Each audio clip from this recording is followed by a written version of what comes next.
My name is Aram Mrjoian. I am the director of the Center for Armenian Studies. Welcome. It's wonderful to see new faces. Yeah. Okay. So I walk around, so they don't have to see me. So welcome, and thank you, Aram, for bringing new faces and new people into the community at the Center for Armenian Studies. Today will be our last book talk of the semester. We began in September with a medieval Armenian historian, Alison Vaca, and then moved into contemporary Armenian sexuality and politics with Tamar Shirinyan, and then to Iranian, well, let's say Armenian Iranian, those kind of hybrid, who starts first with prior time. Women who are active in the turn of the 19th and 20th century, into the 20th century, with Armenian movements or Armenian feminist movements and organizations. And the research there was so much based on oral histories and family archives of Armenians in diaspora in California. Hello, please welcome. And so now we're going to move very timely to move actually into creative fiction with Aram Mrjoian. Aram is a new member of our community. He's relatively new. Somebody asked me, when did you arrive? I had to ask Aram myself. It wasn't clear in the internet, but 2022. Aram joined the department first of comparative literature and then of English at the University of Michigan, where he teaches and is the managing editor of the Michigan Quarterly Review. For those of you who don't or haven't read the review, it's a great review.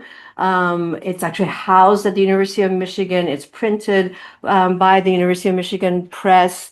It was founded in the 1960s and really brings together a great array of genres of essays, poetry, and short fictions and memoirs.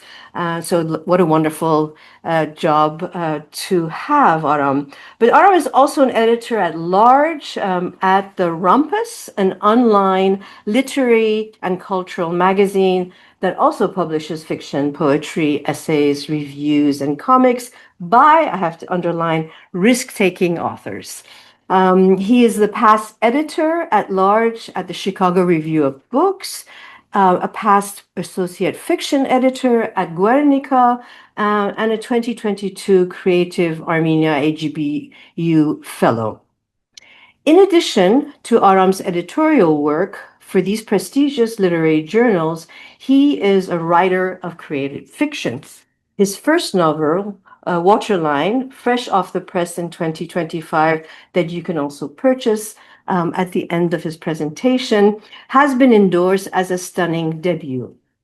It tells the story of trauma from multiple perspectives of members of an Armenian American family, each dealing with the genocide, whether conscious or not, whether blood family or surrogate kin, whether female or male, old and young, somehow, somewhere, the genocide lives with them and haunts them with a renewed tragedy of suicide in the middle of Lake Michigan. So Michigan and the topography of Michigan is very much present in Aram's Waterline, and the relationship really between the environment, which is so interesting to think about, and characters and affect are very much present also, this dynamism.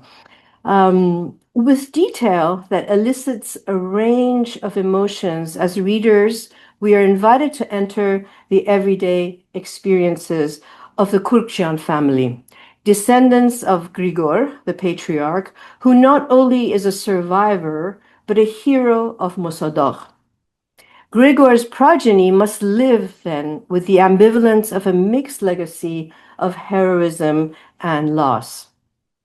Mrjoian's intent as an Armenian American writer, and he's going to speak about that more today for you, is, I think, ever more evident with his 2023 anthology, We Are All Armenians, Voices from the Diaspora, that was published by UT Press. Aram assembles fiction by 18 authors who write their experiences as Armenians in diaspora. Their risk-taking and innovative voices break with the taboos and rules of proper Armenian conduct. Theirs are silenced voices with queer Armenian experiences in the best possible way. Freeing speech and form as performances of the self, they reject discrimination, refuse to be ostracized, and instead embrace multivocality and multiplicity. Aram's literary project is a call to welcome, I think, a diversity of Armenians, whether they speak Armenian or not, whether they are hybrids, or whether they just inhabit an identity as Armenians. We, in turn, welcome Aram Mrjoian to the Center for Armenian Studies community.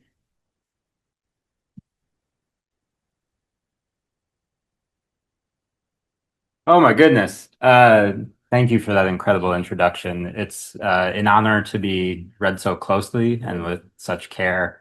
Thank you all for being here. I really appreciate it. What's that? Mic. Oh, a mic. Here. Yep, it's right in front of me. Okay. See if this works. Can you hear me? Yeah. All right. I want to start with this quote from Marilyn Robinson's Housekeeping. Looking out at the lake, one could believe that the flood had never ended. If one is lost on the water, any hill is Ararat, and below is always the accumulated past, which vanishes but does not vanish, which perishes and remains. I really love this quote. It's not going to play too directly into my talk today, but originally it was one of the epigraphs for this novel, Waterline. I couldn't get permissions for its use, and so I had to repurpose it somewhere, and this seemed like a good space for it. As mentioned, these are for sale, so afterwards, please feel free to grab one if you don't have one already. I'm going to try to cover a few different topics during this talk, but I sincerely hope that no one is expecting this to be too academic. I am here for the most part as a creative writer, which you should rightfully be suspicious of, in that my job is to make things up. In creative writing, we talk a lot about craft, but I'd say my lifelong love for reading has always encouraged me to think about the conventions of storytelling in popular culture. I'm also an editor by trade, which gives me a regular opportunity to consider how works of fiction and creative nonfiction are assembled and published. This is to say, I like to think of myself as an artist, but I also find myself constantly in observation of and in conversation with commerce. I know that's sort of a trite subject, the old saw of art colliding with late capitalism, but one I hope to discuss this afternoon through the niche lens of Armenian diaspora narratives in our popular consciousness.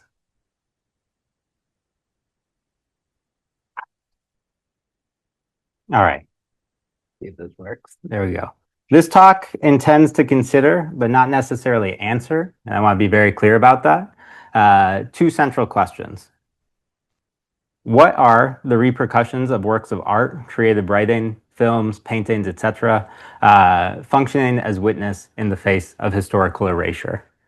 This question comes to me in part from the director Aram Mrjoian, and we're going to watch a little bit of Ararat later. I'm teaching right now a mini course at the university here on contemporary narratives of the Armenian genocide, and the texts we are looking at are 3 novels and 2 films. The novels are Micheline Marcom's Three Apples Fell from Heaven, Aline Ohanessian's Orhan's Inheritance, and Chris McCormick's The Gimmicks, which is just a fantastic novel. And then we look at Mrjoian's Ararat and the 2017 film The Promise. And I'm going to talk a little bit about that too. But as I was preparing this course, I was watching these old interviews with Aram Mrjoian, and in conversation with an interviewer, he asked this question directly: what does it mean when a piece of art sort of stands in as witness to history? And I've been thinking about that a lot. The second question is Is there, and if so, why, a commercial and/or popular demand for didactic historical context in creative works? I'll be exploring these questions primarily through examples of my own editorial and creative work in the development and publication of the essay anthology, We Are All Armenian, Voices from the Diaspora, and my debut novel, Waterline, which just came out in June. It's worth quickly noting that these are dramatically different books in scope and genre, even though they are both in critical conversation with the commercial expectations and conventions imposed on diasporan Armenian artists writing in English. The former, We Are All Armenian, is a curated collection of creative nonfiction from a global network of contributors. The latter, Waterline, is a fictional polyvocal narrative primarily set in present-day Southeast Michigan. The contributions in We Are All Armenian tell stories by writers engaging with ethnic identity in varying geographies, cultural systems, and periods in recent history. Waterline, a work of the individual novelist, is much more limited in terms of the narrative space and timeline it occupies. If this seems like a lot of setup, I assure you it's mostly to avoid genre confusion. The stakes of how we navigate the amalgamation of historical truth, memory, and creative license matters in our collective imagination. To give you a sense of what I mean, I want to show you a very brief clip, about 3 minutes, from one of the films I mentioned, Mrjoian's masterpiece, Ararat.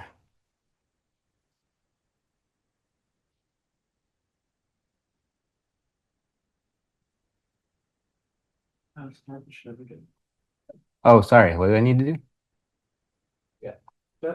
Yeah? Yeah. Okay. And then share. Share? Perfect. Green. Right here? Perfect. All right.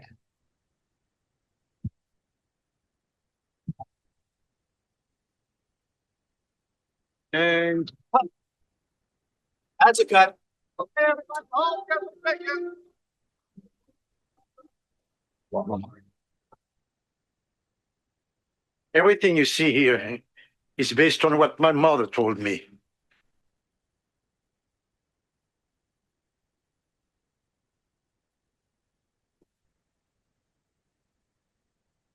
What is it? You wouldn't be able to see Mount Ararat from Van. Well, yes, but I felt it would be important. But it's not true.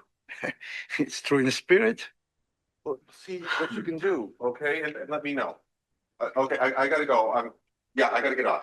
Okay, I'll talk to you later. Okay, bye. Sorry, I had a call. Ruben, Annie's confused about the mountain Ararat. She has noticed quite correctly that it would not be seen from Van. Well, we thought we could stretch things a bit. I mean, it's such an identifiable symbol, and given the moment in history that we're trying to show, So it's something you could justify? Sure, poetic license. Where do you get those?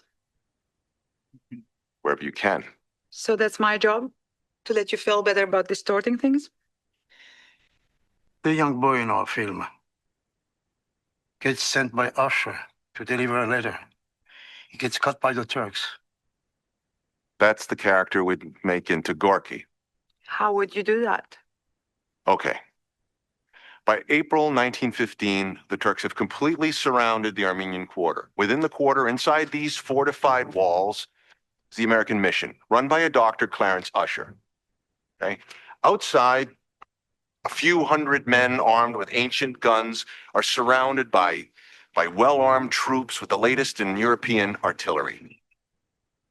Miraculously, through their ingenuity or their teamwork, they're able to hold the Armenian position, but they're completely isolated.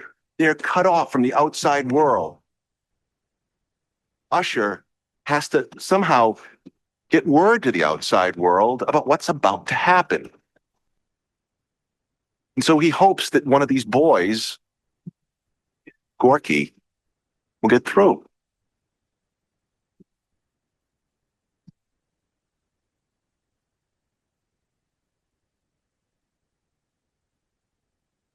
So do it. That's it? That's all you have to say? Edward Sarian is one of the greatest directors in the world. 20 years ago. Yes. Whatever. Rafi, you know how long I've been working on this. It can help Gorky's story get told. Go for it. What? All right. And I gotta share the PowerPoint again, yeah?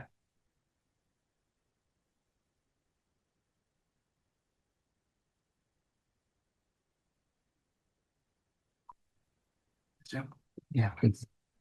Just want to get it back to full screen. Thank you.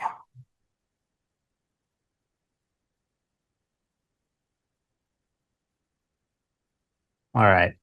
For those of you who haven't seen our, it premiered out of competition at Cannes Film Festival in 2002. In my mind, it's a near perfect film.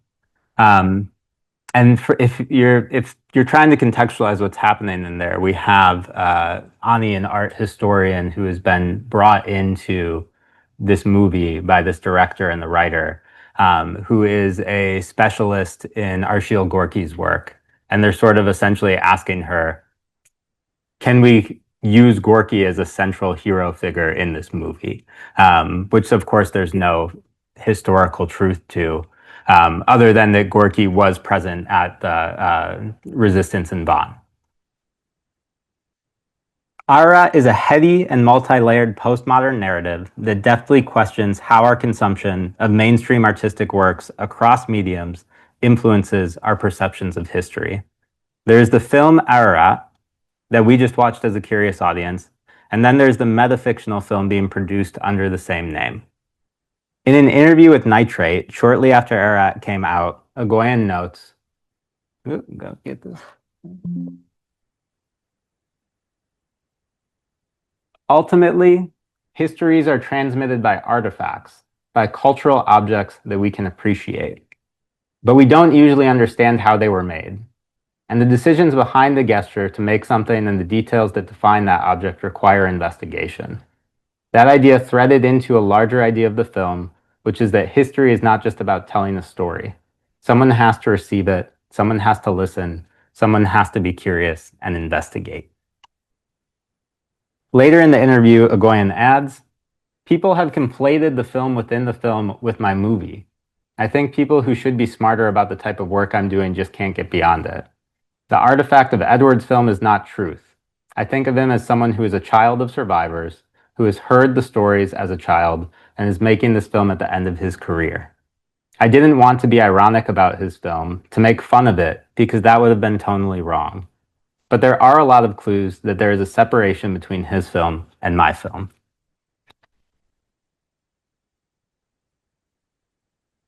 Viewing the scene today, one of the things I find fascinating is how Mrjoian seems to correctly predict many of the ethical issues that would much later arise with the release of a big-budget Hollywood movie about the Armenian genocide. 14 years after Ararat, The Promise was given a wide international theatrical release before premiering in the US on April 21st, 2017, I have much more to say about this movie than we have time for, and while an argument could be made that The Promise is ultimately a diaspora film, it is in its intentionality focused on the tragic events of 1915. The film follows Mikhail Bogosian, played by Oscar Isaac, from late 1914 through an infeasible catalog of horrors that ultimately culminates in the Musadag resistance before doing a brief flash forward in its final minutes to Watertown, Massachusetts in 1942, where Mikhail gives a victory toast about survival at his niece's wedding. Mikhail's outsized role as a hero and central witness to an abundance of historical atrocities is not so different from the fictionalized past the filmmakers give a young Arshil Gorky in the meta-diegetic version of Ararat.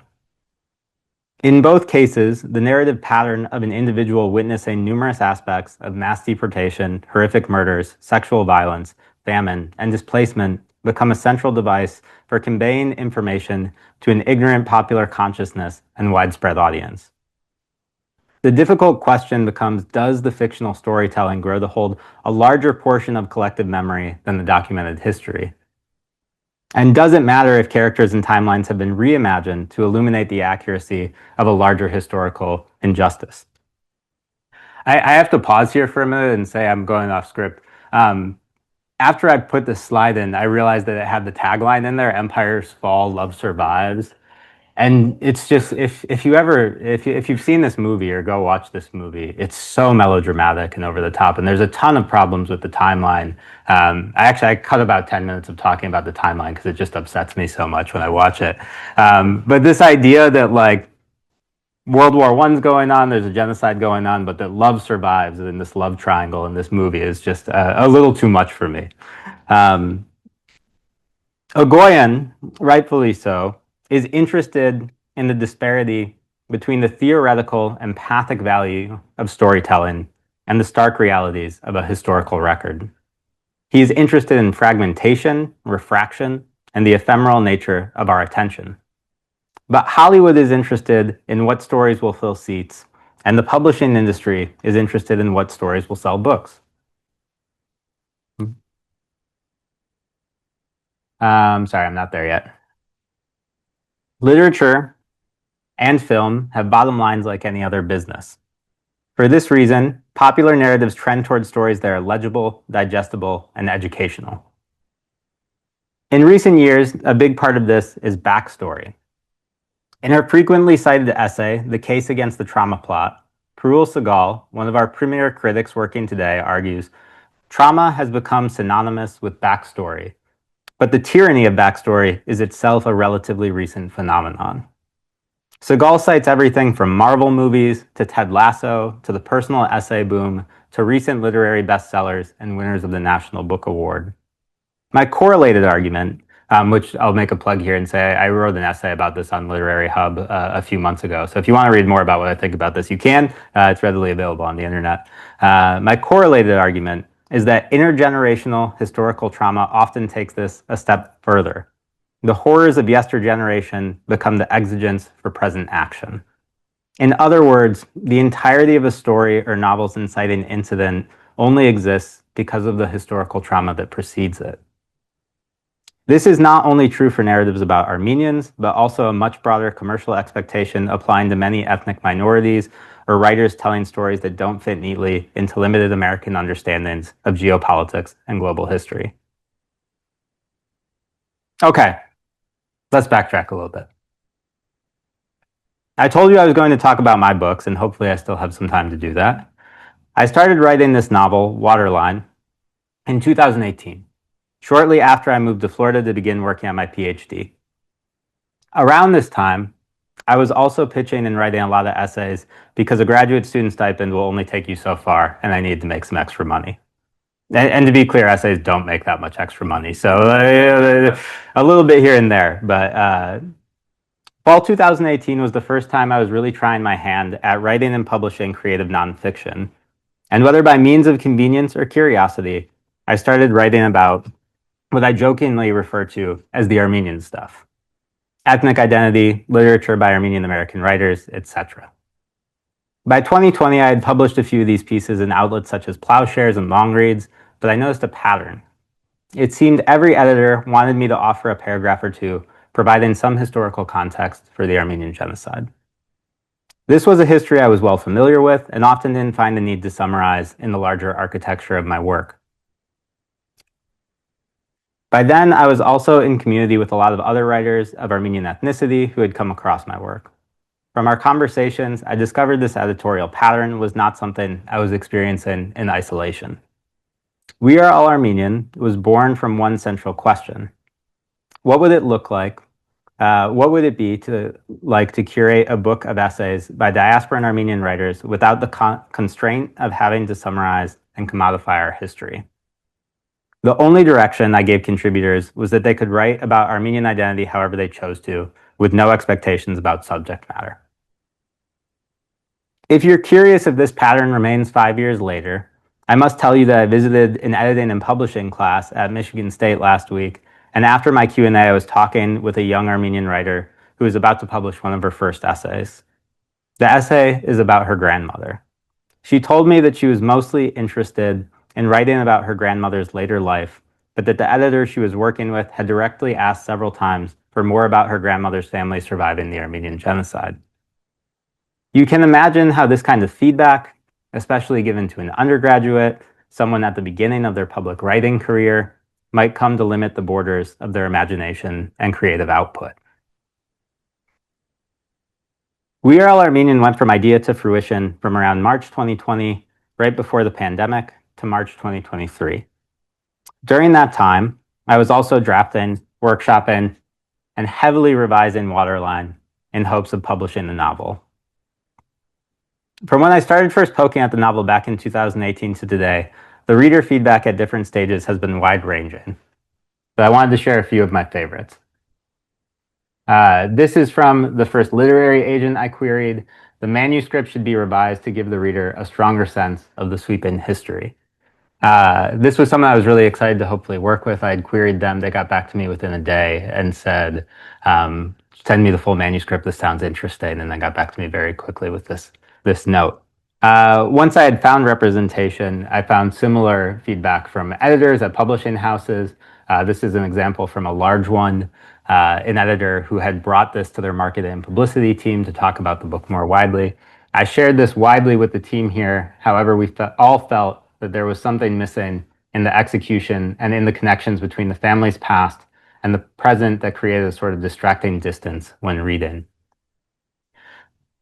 So before the book even came out, this was the type of feedback I was getting. And I could tell you that if I was less stubborn, maybe I would have listened to some of it, but I'm a pretty hard-headed person. I also want to share with you some of the feedback I've received since it was published. These are some of my Goodreads reviews, something I recommend a writer never reads, but here we are. What didn't land for me was the thread between past and present. The connection between the grandfather's refugee trauma and the family's current unraveling felt implied but underdeveloped. I wanted to feel the weight of generational inheritance, but it never quite stitched itself into the emotional spine of the book. Readers looking for historical fiction about Armenians and the Armenian genocide should look elsewhere. I wish we had heard more from the great-grandparents and their experiences in Armenia, and after arriving in the US, we get just enough details to fill in necessary information in the story and to be heartbroken, but I would have loved more to deepen the historical fiction aspect. I love this one in part because we get this little parenthetical that says, and to be heartbroken, where I was like, all right, well, it sounds like I did my job. I don't know why you need more, but okay. And then this is just a bonus. This was an email I received that I think is great. And it says, I go to an Armenian church, make baklava, and my sons have Armenian middle names. They know about the genocide, and one has even visited Armenia twice. And yet I don't know any Armenian family as messed up as the one in Waterline. That one got me. I felt pretty good about that one.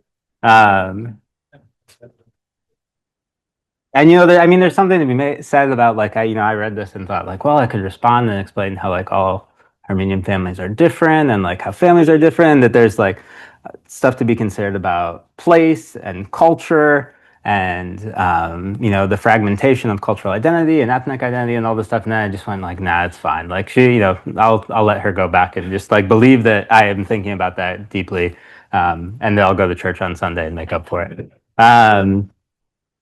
I hope I'm selling you on purchasing a copy of this book. As you've probably gathered from the selected feedback, Waterline is a novel invested in fracturing a family's legend without providing neat connective tissue. I was interested in writing a narrative that was in conversation with the past, but that did not dedicate significant space to reenacting historical trauma. I was resistant to writing a commercially palatable intergenerational narrative that would more evenly balance the word count across time and space. Like Mrjoian, I found myself passionate about the fragmentation of memory and storytelling, the questions of where the documented truth becomes inseparable from fictionalized individual narrative. I thought a lot about how literature influences and manipulates the public record and our long-term perspectives on geopolitical events. Okay. For me, the central artifact in question was Franz Werfel's epic historical novel, The 40 Days of Musadag. Again, I have a lot more to say about this book than I have time for, but I'd be happy to answer any questions about Werfel's influence in more detail during the Q&A. What is important to mention about Werfel's tome is that it's a doorstop, coming in at more than 800 pages. I bring it up because in a moment I'm going to read for you the first chapter of Waterline, one of the very few brief portions of the novel that touches directly, though through much narrative distance, on the Armenian genocide. It is by far my least favorite chapter to read in public, but here I have the unique opportunity to discuss its structure in more detail before doing so. So just know that when I'm reading you this, hopefully you enjoy it, but it's also unbearable for me to do.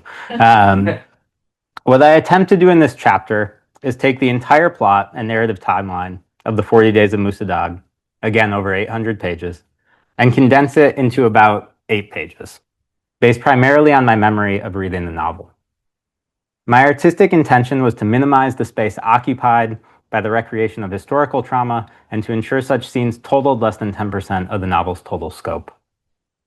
To complicate matters, I've expanded the narrative distance using the conceit of an old man, Gregor Kirkjan, telling this story to his great-granddaughters on the patio of a nursing home, thus allowing the details of the past to be mediated by a fictional character rather than through omniscient narration.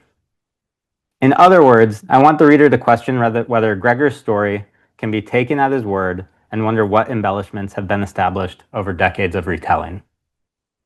How has Gregor's storytelling been manipulated by psychological defense mechanisms, revisions in memory, and the influence of outside texts? In this case, the primary outside text is the 40 Days of Musadag. Lastly, I'll note that Gregor's family regularly interjects while he is orating, thus disrupting the cohesion of historical scene work. This is designed to jar the reader back to the present and to fracture the story's continuity. In this way, the first chapter of Waterline is intended to introduce and reinforce a severely muddled family mythos and simultaneously challenge its authenticity, while maintaining the overall accuracy of a well-documented historical event. Okay, I can say this is probably the most I've ever set this up. I really hope you enjoy the excerpt I'm about to read, and once I'm done, I will happily answer any and all questions about this book or about We Are All Armenian, or really anything else you'd like. Okay. Gregor Kirkjan, 1994. After winning the morning's egg fight, as he did every spring, Gregor Kirkjan allowed an orderly to push his uncomfortable wheelchair to the edge of the brick patio, which overlooked the nursing home lawn, where his 2 great-granddaughters were patiently waiting, soon nestled in the short grass at his feet, facing him. He had promised them a story. They wore their bright Easter dresses, Mari in custard yellow and Ani in highlighter pink, ready to hear about Gregor's adolescence, details that he had assumed he would never live long enough to tell them. It was the story everyone in his family had heard time and time again. His grandsons could recite most of the details by heart. "Did you know I was born in the mountain by the sea?" he asked. The girl's eyes went wide with wonder. "Papa," Caro, his eldest grandson, shouted from where he stood in listening distance, arguing about sports or politics, or any frivolous matter with Edgar. In these moments, on the rare holiday visits from his entire family, Gregor realized how much he missed his wife and son. He never expected to outlive them. His grandsons were too busy these days to find much time for a relic like him. He had lived through so many things only to be left bored and lonely in his final years. Caro continued, "They are too young to hear about that." Gregor waved them off. His grandson's parenting was so different from his own. Always hovering, they were too touchy about what children could handle, and on this occasion Gregor was well rehearsed. It was the perfect opportunity. Every few months, another graduate student would drive from Ann Arbor or Detroit or East Lansing to the old folks' homes in Dearborn to hear the remembered horrors of the few remaining survivors. Not a week ago, some young woman pursuing her PhD in Armenian studies had shown up and spent an hour taking notes while he regaled her. There were so many excellent documentarians, but he was convinced no one truly listened. If anyone paid attention, the world would look different. "There is a lot to this story," Gregor said, wagging a finger at his great-granddaughters. "You must be patient and listen closely." Mari nodded at him. Even though she was barely 5 years old, Gregor was certain she was destined to be the brightest of them all. Ani, wanting to impress her older cousin, sat quietly even though she would rather be running around with the other children. Gregor calmed his breathing until he was certain he had their undivided attention. Gregor was the best marksman in his village. His father taught him to fire a rifle when he was 8 years old. By his 12th birthday, his father boasted that Gregor could pit an apricot resting atop a fence post at 30 paces. It was something of local legend, and it was good for business, as Gregor's father sold furs. The boy with eyes like binoculars, a behemoth, a head taller than any of his elders.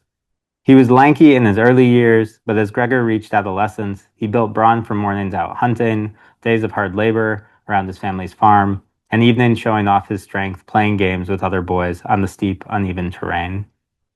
Gregor, the firstborn son, and the pride and joy of the Kirkjund family. He never complained when his father worked him an extra hour before supper. He was never bothered by the simplicity of his provincial upbringing. And for years, Gregor imagined he would take over the household when his father grew too old. Musadag towered over them, both near and far. At 16 years old, Gregor loaded his family's stores of food, water, and a few valuables in canvas saddlebags across their mules' back to carry up the mountain. Thousands of Armenians from the 6 villages at the base of Musadag ascended to the summit in defiance of the Ottoman government. They refused to be moved from their land and murdered in the desert. Gregor helped construct the ramshackle camp. He dug trenches to his chest. Their backs were protected by the Mediterranean Sea, where Gregor was told his ancestors sailed merchant ships centuries ago. The water spanned far past the horizon. Gregor stood by as the elders took stock of their resources, counting their arsenal of rifles and ammunition. They quickly built a sanctuary from the turmoil below. Gregor was given a Mauser and a ration of bullets. Later that evening, his father snuck a few extra rounds and a lump of chocolate in his son's pack. No one could deny Gregor would make better use of the ammunition than the other boys. Yes, it was primarily a matter of precision, but a true shot required steadiness that went beyond a good eye. His father was confident the other boys would follow Gregor's lead. As with the men, they too needed a leader. No one on the mountain held illusions about what was coming. If they were to face death, they would go down fighting. When Turkish soldiers arrived, Gregor's father sat him down and explained that he could not blame himself if he killed the men trying to exterminate them. There was no more time for shooting at rotten fruit and small animals. Now it was a matter of life and death. Survival. The Ottoman government was not there to negotiate. God will forgive you, his father said. For what else can you do? The Mauser remained steady at Gregor's side. He cradled it to his chest when he stole an hour or two of sleep, the barrel rising and falling with his breathing. He slept very little and ate sporadically. Any commotion was enough to rouse him. Each day, smaller rations were distributed. Each meal was a dwindling blessing, each bite as sacred as a prayer. You're more poetic with every telling, Edgar interrupted. Gregor's grandsons had come closer at some point, now intently listening behind their daughters. A few of the other children had wandered over too, no longer distracted by their yard games. Gregor sighed.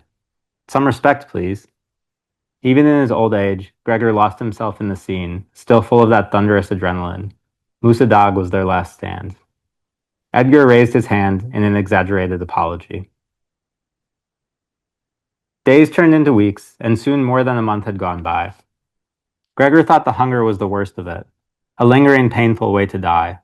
He distracted himself by peering through the crosshairs of the rifle, vigilantly on the lookout for fire from the scattered groups of soldiers below. The Ottomans knew it was a matter of waiting. Time had never moved so fast and so slow.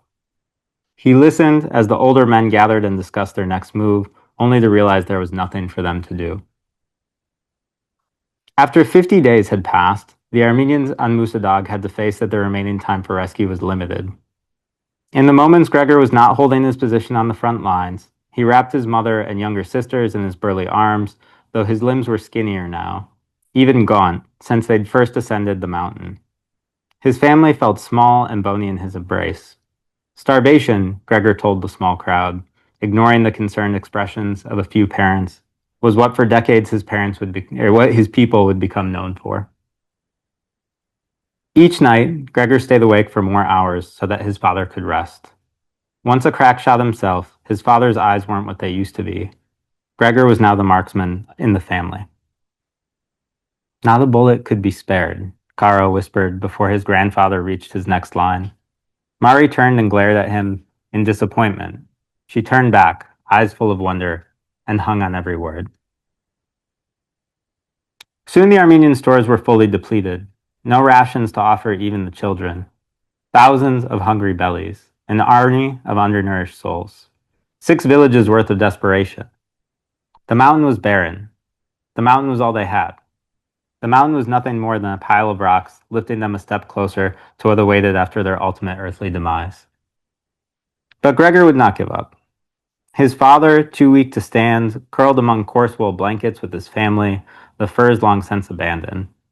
They had so little left. Gregor reeked of soil, grass, gunpowder, perspiration. The fat and muscle had melted from his body. In private, he counted the lines of his meatless rib bones, the bulges of his weary knuckles, the veins in his neck and forearms. Many of their neighbors succumbed to fever and starvation in the night.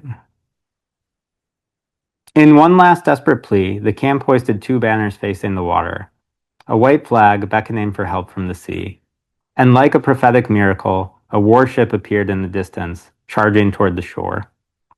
The survivors were weak, too fatigued and feeble to paddle against the salty tides, but upon hearing the distant klaxons, Gregor left his position and volunteered to race to the vessel. He was young, revitalized, unconcerned by the dark and choppy waters or the purifying salt burning against the cut and bruised landscape of his body. It had felt like a dream all these decades later, with his great-granddaughters as his captive audience. He prayed they understood. Shedding the soiled shirt glued to his skin, how the damp beach was like ice on his mangled bare toes, how even in the direst of circumstances, he wriggled his feet in the cold, wet sand and felt the grit rub his raw, blistered soles, a blissful sensation that erupted through his whole body, so that by the time he had waded to his waist and dove into the frigid brine, his lean, unfed muscles pulsed with heat. Gregor couldn't afford to expend his energy too quickly. Each stroke was purposeful, each breath a reminder that he was still alive. 2 other young men swam through the sea on either side of him. The trio couldn't help but laugh when they met a rowboat of Frenchmen at the stern of the massive warship. Gregor could not speak the language, but one of the other swimmers could and translated in fierce spurts with the European soldiers. They vowed they wouldn't leave the Christian resistance of Musa Dagh faced with certain death. Allies were soon on the way, a fleet to carry the helpless refugees to safety. The people of the mountain were saved. Gregor swam to the shore as fast as he could, propelled back toward land by the foaming waves. Returning to the beach made him feel like a new person altogether, a creature leaving the water for the first time. Masses awaited him on the beach.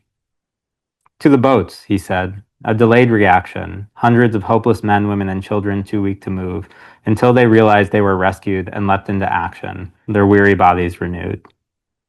Gregor retrieved the Mauser from his febrile father, kissed each member of his family on the forehead, and shooed them toward the sea. To buy time, Gregor stayed behind and steadied the rifle at the burst of advancing Ottoman soldiers who did not want the Armenian resistance to escape. He waited as long as he could before opening fire. Only a handful of the other men remained with him, defending their position. The sun warmed Gregor's face. He was calm, each shot calculated and patient. There was no way Gregor would allow the camp to be overtaken in their moment of salvation. Anyone without a gun rushed to the incoming ships. Then one by one, the remaining men sprinted down to the hulking, beckoning blue. Gregor waited until bullets whizzed past his shoulders. No one else remained on the mountain. He was the last to flee. Gregor lowered the rifle, slung the strap over his shoulder, and sloshed into the shadows. Lifeboats awaited. I had no other option, he told the horrified crowd. There was no choice. So much of life was outside of our control, Gregor thought. After he left his home, nowhere else felt safe again. Anywhere could become hostile. Every place was at risk. This is what haunted Gregor whenever he thought about leaving Musa Dagh behind. Thank you.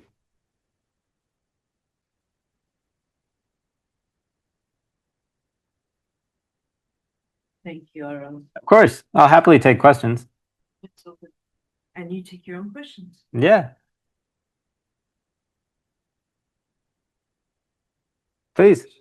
Well, thank you so much for the interesting talk. And I was especially interested in the Goodreads criticisms of your book, in part because they seem so similar to the criticisms that Goyan got after his film came out. Like from the family was messed up, so didn't like that. Yeah. To represent all Armenians, and then who were mad that they like went to the theater looking for catharsis, and then he kept like sadistically frustrating that expectation. Yeah. Makes it so difficult on purpose to identify with any of the characters.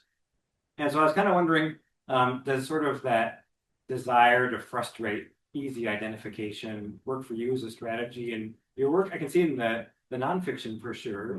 For sure. I mean, I think so. I think yes. A big part for me is sort of like, in a weird way, my agenda is to try to like get rid of the old agenda, if that makes sense. I was just reading this interview. Like I said, I'm teaching the Gimmicks right now, Chris McCormick's book, and I was reading an interview with him today in Plowshares, I believe. And one of the questions he got is sort of like the Gimmicks, like deals with professional wrestling and the Armenian secret army and all this stuff, and is like not really a book about the genocide. And sort of like the way the interviewer was talking to him about it was sort of like, this is a diaspora narrative that doesn't have an agenda. And that is unique in itself, and that a lot of these books sort of do. And I don't think I set out necessarily having an agenda for Waterline, other than to make it very involved in the present, to really be fractured and sort of disparate from the past. But the more I think about it, and like talking about it in this context, I think you're right. Is sort of part of me is trying to push back against that expectation. And so when I read those Goodreads reviews, I feel like I'm sort of doing my job. And that I don't necessarily want to be the first source where people come to learn about the Armenian genocide. And I certainly don't want to be burdened with the expectation of educating people through a work of historical fiction about that. And even more so, I would say, is that I think there's sort of a danger that Goyan's getting at, right? Of like, what happens when people do come to art, and popular art in particular, with that sort of expectation? What does it mean when a movie stands in for a historical atrocity, and we're just like looking at something like Saving Private Ryan and being like, oh, this is how World War II was, that is a complication that I'm sort of trying to push against. And if readers come out of this book and want to go learn more on their own, then I feel like I've sort of succeeded. So we have a question from a member of the audience online. Alina Kelejian says, I listened to the interview you did for IALA's Literary Light series earlier this year, and you mentioned how at times you struggled with writing the female characters in Waterline. I was wondering if you could expand on this. Did you pull from the experiences of Armenian women in your own life to shape the women in Waterline? Thank you. Of course. I mean, part of it is just that one of the realities of writing fiction is that it's always going to be a difficulty to write someone who doesn't sort of look like you and occupy your subject positions. And I approach that, I think, with a lot of sort of care and concern, is that I don't, you've probably gathered by some of this talk and some of the things I'm thinking about, I'm very concerned about tropes and conventions that create what I would say are harmful patterns. And we see these in popular culture all the time, things like white savior narratives, or sort of, like thinking about like mammy characters and all this different stuff, Orientalism, like these big things that become ways of communicating through film, through literature, through TV, that we're just sort of like unconsciously letting happen all the time. And so when I'm writing female characters, it's important to me to get it right. And one of the challenges specifically I think about writing Armenian women in this book is understanding that Armenian women today, I think partially because of the Kardashians and partially for a million other reasons, are exotified and over-sexualized. and often sort of objectified in ways that are really problematic. And having, the privilege of being, like a man in that situation, it's hard to write about that in a way that felt authentic. And so it was very much on my mind throughout the writing of the book. Thank you. You can go. I'll go after. Yeah, either way. Thank you so much for this talk. Of course. I really enjoyed it. I really enjoyed We Are All Armenian. I think it was incredibly refreshing reading that, coming from an Armenian diasporan background, and so much of the literature that was out there when I was little was like either Armenian genocide or kind of just golden age heroic narratives. Yeah. And so I think it's so important that it's out there, especially bringing in so many different voices. It's not just one voice that beautiful variety. This is also so exciting. I'm excited to read this novel. And my question is, I'm interested in the short scene you showed from Arada is talking about, the defense of Van, and here you have the defense of Musadag, and these are the two kind of, major heroic defenses that were successful during the 1915 genocide. Whereas like in The Promise and in some other literary pieces that are more kind of, like you mentioned, melodramatic, I find that there's kind of just like a litany of all the atrocities. Like you have to just, it's like there's like a checklist of like all the terrible things that happen, which have to be all packaged in so that an audience can see this all happen. So I'm wondering how did you choose Musadag as the historical window that you... So I was really interested in Musadag because I became obsessed with this book. I became really fascinated by it. It was a book that like sat on my grandparents' shelf and my parents' shelf growing up, and it was huge and intimidating, and I never read it. And then I was putting together my list of books for my preliminary exams for my PhD, and thought like, well, if I put it on here, then I have to read it. And so I did. And I was in Florida at the time and just like would sit down in my hammock in the backyard reading this gigantic book. And I found myself just fighting with it the whole time, like being really mad with a lot of things Warfel was doing, but also being really engaged in how invested in the research he was of it. I mean, he really did do a very intentional job of getting a lot of things right. And so it sort of brought a lot of this sort of to the forefront for me of here is this historical document that actually some academics have said Warfel did such a good job documenting Musadag that no one really asked what happened afterwards. They were just sort of like, oh, okay, well, here's our definitive statement on it.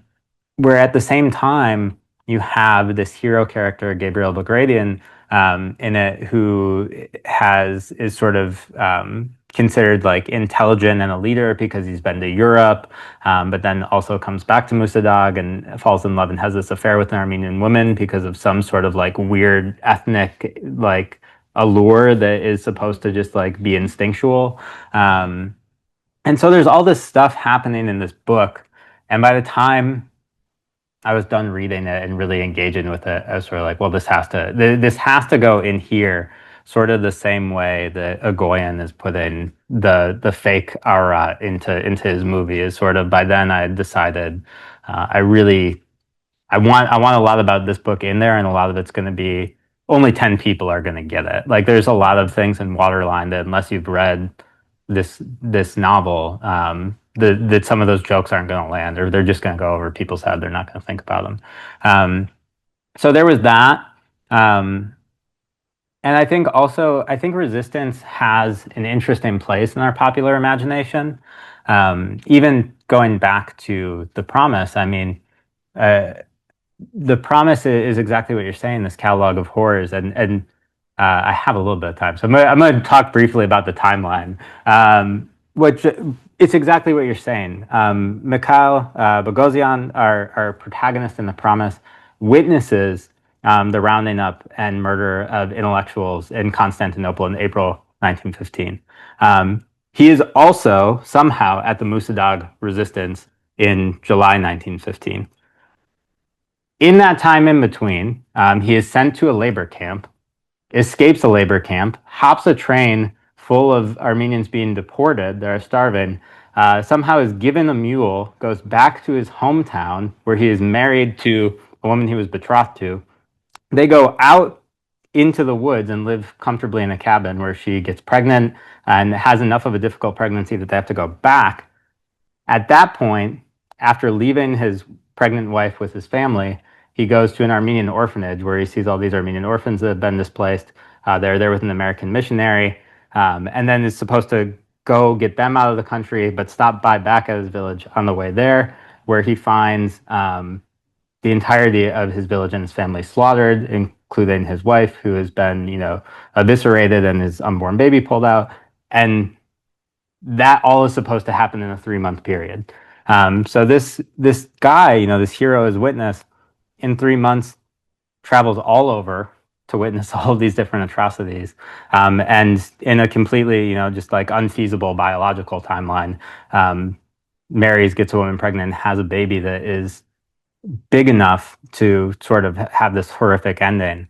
And so I think when you look at that, when you take all of that catalog of horrors, the sort of witnessing of all of the bad things that happen, but then you end it with Armenian resistance on Musa Dagh and then being saved by French warships.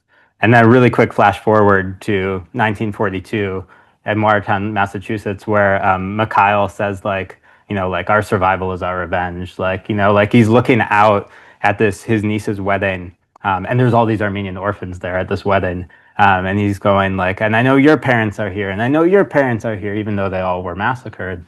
There's something triumphant about that timeline. And so I think that's a big reason why Van and Musa Dagh kind of occupy such a big space, because it shows something beyond just the horrors and tragedies of what existed. Thanks so much, Aram. Of course. I can also echo, I really liked, I haven't read Waterline yet, but I really liked We Are All Armenians. Thanks. I taught it in my class, I think I told you. But so I guess I just kind of wanted to ask, I know you were talking about how much you struggled with publishers and what they wanted to publish at first, and then obviously the Goodreads reviews. So I guess I was curious just what your process was with this publisher, and if it was like a lot of back and forth about it. I have a second question. Yeah, of course. So anyways, one about that process, and then two, I was curious about, it's kind of cool because like there's also, I think, this parallel conflict that you've been talking about going on in the Armenian language narratives about the genocide since the genocide, where there's like the desire on the one hand to maybe create a more like triumphant narrative that just sort of details all the horrors, but then there's also counter narratives that are trying to complicate that and talk more about like the process of writing such a work. And I guess I'm just curious if you're also like aware of that, and if that has entered into kind of the conversations that you've had with yourself about like Armenian diaspora writing. I can answer the second question first and say I don't read or speak Armenian, and so unfortunately my knowledge here is mostly limited to English language narratives, and that's a lot of how I'm thinking about it. But to answer your first question, I got really lucky. I took a long time getting a lot of feedback while I was looking for an agent, and eventually found an Armenian agent, Nat Edwards at Trellis Lit, who is brilliant and who understood the project immediately. And when I said, I really don't want this to be a genocide book, I really want to do some other stuff, she just said, let's go, and like helped me make it better, and helped me prepare to submit it to editors for publication that way. And we got a lot of, we got a lot of no's. Some books, like big books, often sell in a week or 2 weeks. They go up for auction, and a lot of people want them, and there's bidding wars and all of that. My book was on submission for 9 months. This novel was on submission for 9 months, and it was a long time of waiting and hearing back from editors, similar to the feedback I showed. That was sort of like, we get this, we understand where you're coming from, but it's not going to sell for these reasons, or I can't see our editorial vision for these reasons. And luckily, eventually, the two editors who bought it at HarperCollins, again, just saw the vision. And when they bought it, before they made an offer, we had a phone call. And one of the things that, like that phone call is sort of like a first date, right? Like it's their chance to say, like, can we work with this author if we buy this book? Or is it going to be a nightmare? And so we had a really nice conversation. And one of the things that came up is they asked, like, well, what are you willing to change and what are you not willing to change? And we talked about the vision. I just said, like, I won't put more historical context than is already in there. Like I've set a pretty rigid limit here. And they just said, great. And my editor actually helped me take more out, helped me make it even sort of more balanced and structurally fragmented. And so when you find the right people who understand what you're doing, it makes all the difference. I have a question also from an audience online from Annika Toprian. Thank you so much for a wonderful talk. I'm curious about the class you're teaching this term involving reading and watching different Armenian films and literature. Could you talk a little bit about that? Are your students mostly Armenian, non-Armenian, or is there a mix? How has that shaped the discussions? What has emerged from those classes that you found most exciting, interesting, or surprising? You don't have to answer all of this because of course, but so I'm loving this class I'm teaching. I should say I taught it once before, a different version of it at Pacific Lutheran University when I was teaching out there, and right now none of the students in the class are Armenian. None of them are English majors. None of them have any familiarity with the history, and I've been really just sort of overwhelmingly filled with joy, I guess, with how well they've responded to the subject matter.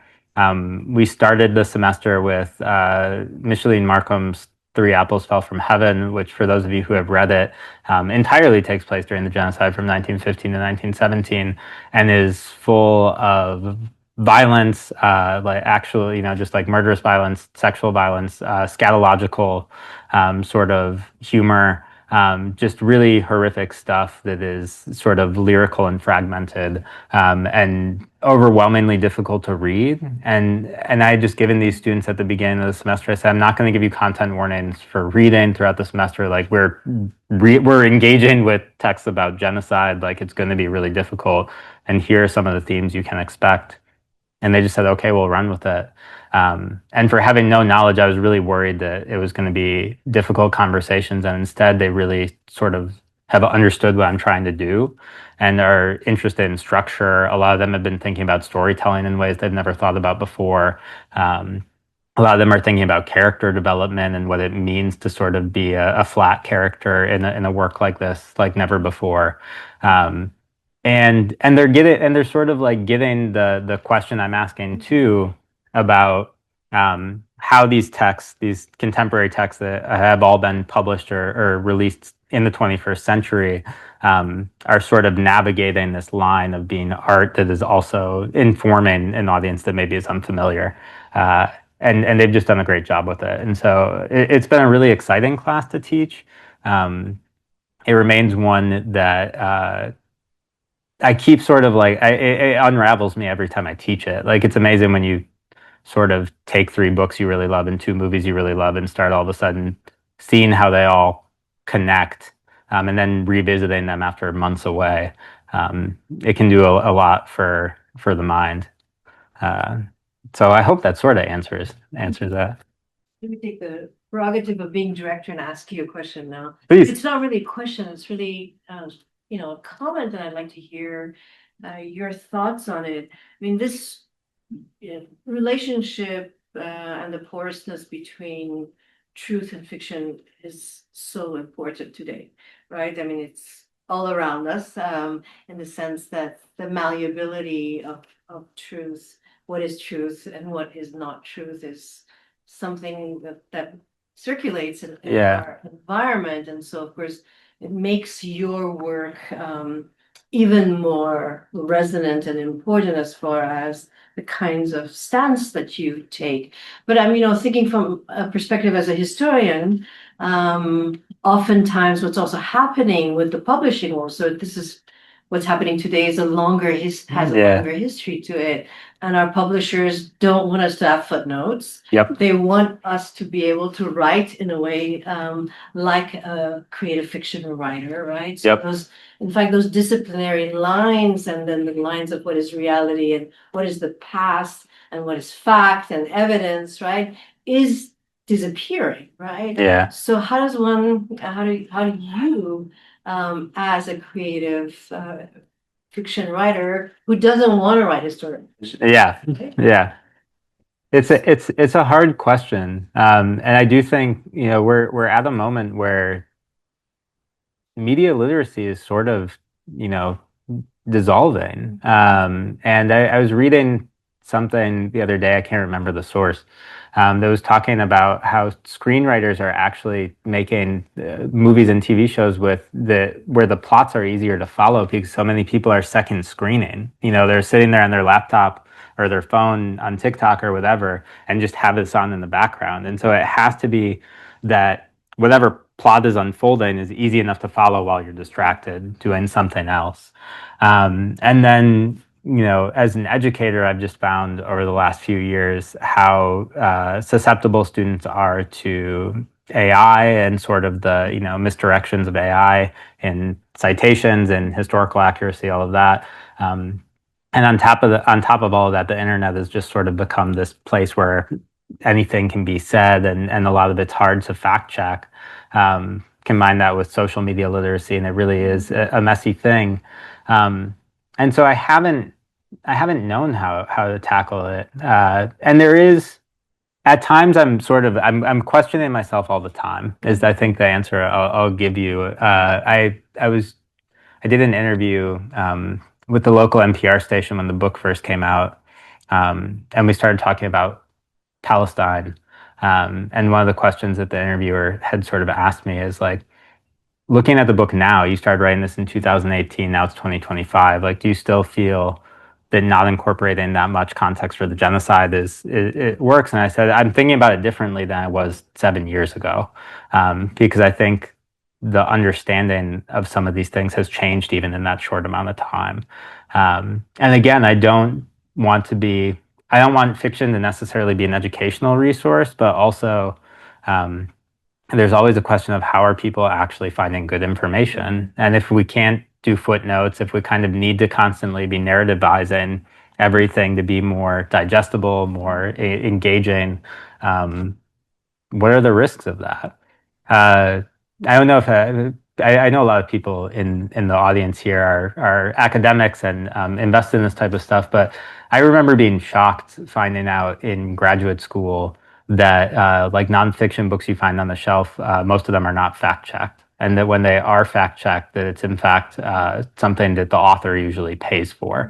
In the commercial nonfiction world, anyway. I mean, academic presses are of course a little bit better about this.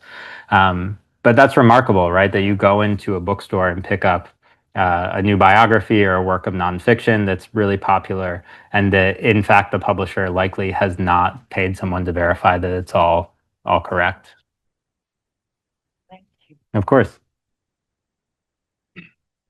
Thanks so much for this wonderful talk. Also have a comment/observation and then maybe a question. I was wondering if, so my observation is that seeing the reports and reviews, it reminded me of, Jameson's famous essay that third world literature is basically national allegory. And to me, it seemed that the reports are basically pushing you to write that national allegory, and you were trying to kind of, respond to it or undo it. And if that is true, then the question is, whose taste are you kind of responding to? Is it the editor's taste, or is it the public's taste? Because to me, it seemed that at least before hearing this talk, it seemed that the editor's taste is trying to get to the taste of the public and trying to maybe gauge that, and based on that, maybe encourage the author to maybe respond to that taste. But here it's ironic because the taste of the editor seems to maybe take a step further and be ahead of the taste of the public. So I mean, it's complicated because the publishing industry has changed a lot, and by that I mean 30 years ago, probably even 20 years ago, editors at publishing houses could pick up a book and read it and go, we're doing this, we're publishing it, this is going to be great. And now that editor is usually passing it around, making sure that marketing can say like, okay, we have a way to market this book. The publicity is saying, okay, we can imagine who we'd pitch this to, what media outlets would take a look at it. And on top of that, they also have statisticians and people. There are people in the publishing industry whose job it is to take a manuscript in front of them and go, okay, we've crunched the numbers. This is how many books we think we can sell. And based on that, you should offer them a deal or not. And if you do offer them a deal, this is the maximum advance that you should be giving them because of that. And so it's so quantifiable now. And I think that does change things, to your point, because part of what I'm trying to combat, and like I said, I got very lucky. I found an agent who understood the project. I found editors who understood the project. I can promise you this book is not presenting me with fame or fortune by any means. But that there is sort of that eventual question. I think like I don't necessarily know that some widespread audience is, or some widespread public is my audience, but at the same time, I knew I wanted to get this book out into the world and for someone to read it. And there's a lot of steps sort of in the way to decide how much success that book will have based on how it's put together.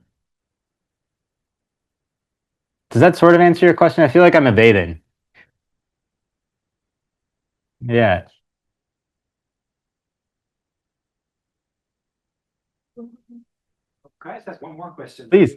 I was really curious, so aside from the narrative issues of the Armenian community, which are kind of hegemonic, Yeah. which I'd like to point out, what about, do you see yourself in dialogue with other ethnic groups in the United States that have dealt with similar issues in their fiction? I'm thinking of like Tommy Orange's There. Yeah. But Mhm. it's really interesting how that book like could be absorbed. It's about contemporary Native peoples in urban settings.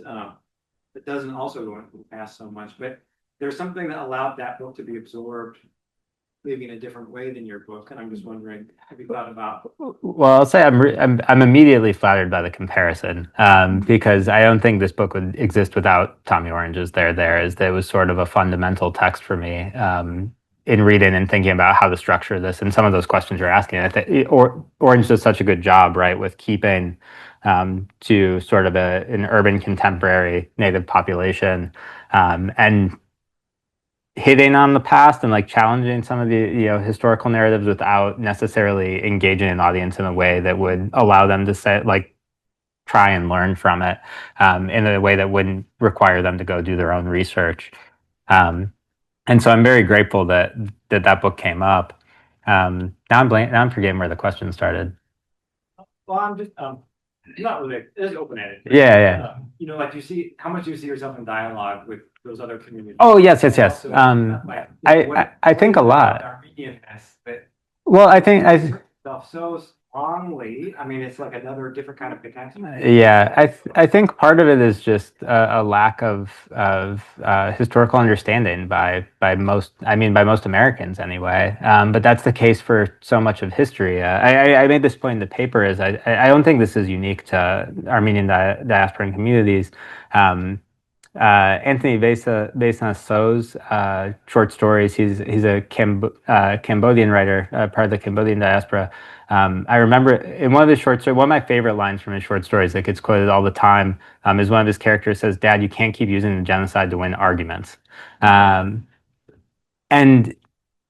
he's not really writing about the Cambodian genocide. He's writing about this sort of second generation in I think Southern California, who's sort of dealing with their parents having gone through this horrific ordeals. But all of this stuff I don't think it's necessarily taught in history classrooms anymore, at least in the elementary and secondary level. And so for any writers trying to sort of talk about that process of displacement, that process of assimilation, that process of intergenerational trauma, they're going to be navigating some of these narrative patterns. It's just what it is. And I think traditionally, like one of the patterns that's become very popular is sort of a 3-generation narrative, right? Of sort of we see what happens to the grandparents and them getting displaced, and then we see a second generation that is living in the United States and is sort of assimilated and figuring it out. And then we see a third generation that's sort of like trying to go back to the beginning and answer these questions. And I think that tracks well beyond our Armenian community, writing community. Of course. So if there's no other question, can I ask one more? Yeah, please. So why Mira was the most promising character Yeah. ends up suicide? I mean, part of it is, the tragedy of her situation, which I don't go into a ton of details in this book. But there's some, horrific things that happened to her that lead her to this decision. But I think for me, and this goes outside of any of the stuff to do with Armenianness, is just the question of suicidality and who is at risk and the circumstances that get them there. It can kind of happen to anyone. And especially, someone who has been sort of isolated from their family, who has, been isolated from their job and been ostracized in certain public ways, that I think have a lot of implications. That is sort of the central question of this book is this family is picking that up, is sort of figuring out, like, we thought she was sort of the smartest of us, the most independent of us. And now, how are we navigating the fact that she's not here anymore? Of course. Well, one more softball and then we have time. If you don't mind. I will answer as many questions as you'd like. I'll be here all night.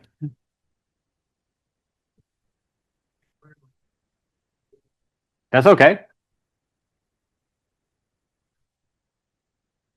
For what I sense, I came here just to sense what are you talking about, what I come up with this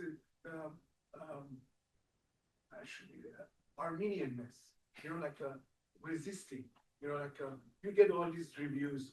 No, I want to do this, and that's by itself is an accomplishment.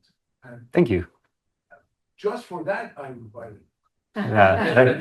Thank you. I appreciate it. That coming from an Iranian.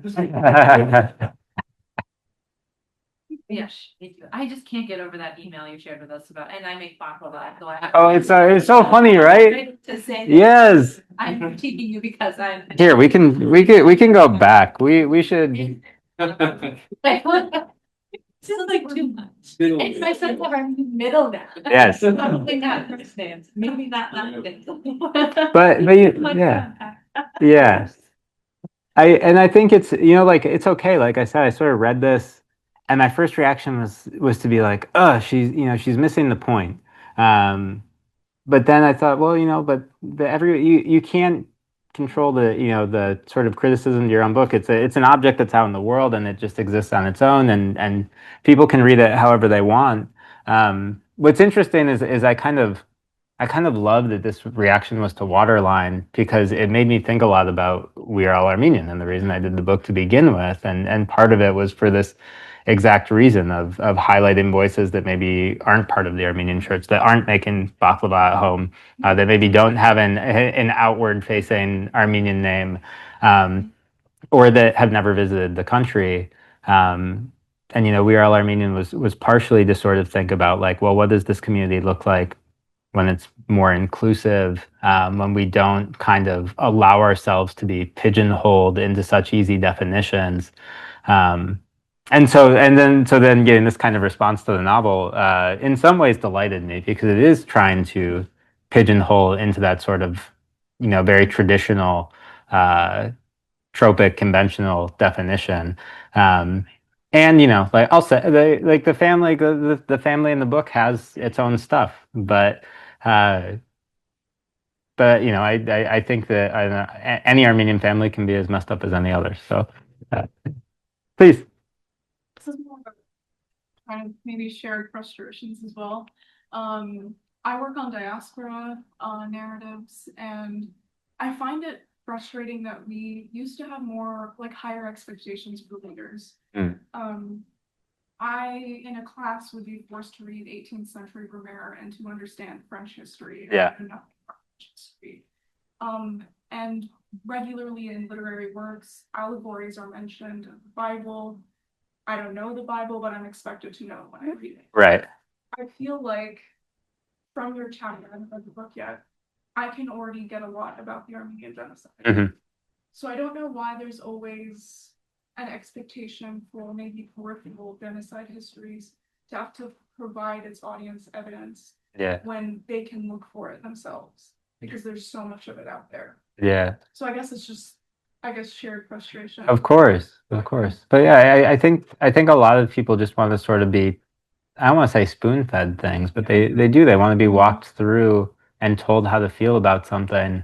I read a lot of popular fiction and sort of am in tune with the publishing community, and sometimes there is this reality of like the books that are picked up by book clubs that are going to be widely read and be national bestsellers are the ones that sort of most legibly have a moral message for their audience. And so if you can pick up a novel and go like, oh, I'm supposed to feel bad about this, and now I have something to say about this in a public setting, in a book club, or if someone, I don't know, for some reason I'm at the bar and I order a glass of wine and someone asks me if I know about the Armenian genocide, I'm like there to have, sort of, that people want that. I think they do.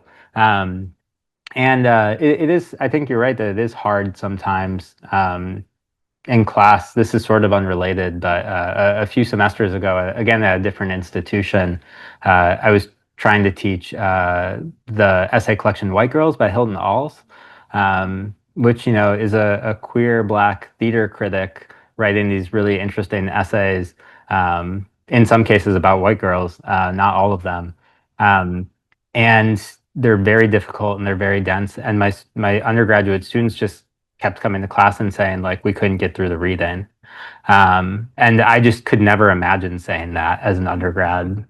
I could never imagine saying like I didn't do the reading because it felt too difficult. I could imagine coming in and saying I did the reading and I have no idea what the hell it means. Please help me out. But that sort of first step of even getting through it, is tough. Thank you. I want the problem and the presence of the language between your statements. I mean, besides the name and the food, I was looking at. Yeah. There's not, in part because this family is so heavily assimilated, and so that's and I'll say like this novel is in no way autobiographical, but there are certain sort of autobiographical elements I've told from my own life, and part of that is that the Armenian side of my family, like we're assimilated enough at this point that like the language has been sort of lost. Our connection to the Armenian church is pretty tenuous. And so there are certain things that sort of have, phased out over time.